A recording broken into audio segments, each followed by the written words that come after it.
welcome any kind of criticism, written or said in TikTok or anywhere like that gentleman who I saw paging through and through and through, including things that were not really truthful and honest.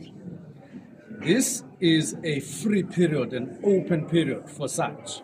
They have been given a deadline. We have not yet reached that deadline. So they are free to comment, make submissions, and after the deadline, we'll start actual process. So we welcome any openness. In fact, they are doing what we wanted them to do. And we're not sitting painfully somewhere in a corner because of this criticism. We welcome that because that's what we invited them for.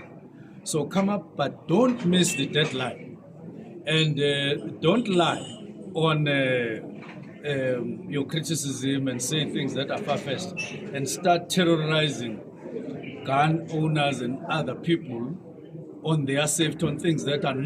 Senzo Mchunu twamukela yonke criticism lebantu abambeka yona laphana kuma-social media platforms ngemva kokuthi aphike kokuthi yena washo ukuthi imadeni ya-principal athethwe masengeqeda lapho uma kutholwa kokuthi athathwanga aphike umuntu omdala athi yena akazange asho kokuthi athathwa. So now people are saying ukuthi he must step down, uthi yena noma ngabantu bakhuluma ngaye bathini lapha kuma-social media platforms nani lapho ku-TikTok uthi yena shem he doesn't care, u-acceptana noma ngabe yiphi ihlobo le-criticism alakayitholako. Please do comment what you think below down in the comment section. Don't forget to hit the notification bell so that you can be notified whenever I upload a new video. This is the end of my video. I am signing out. Goodbye.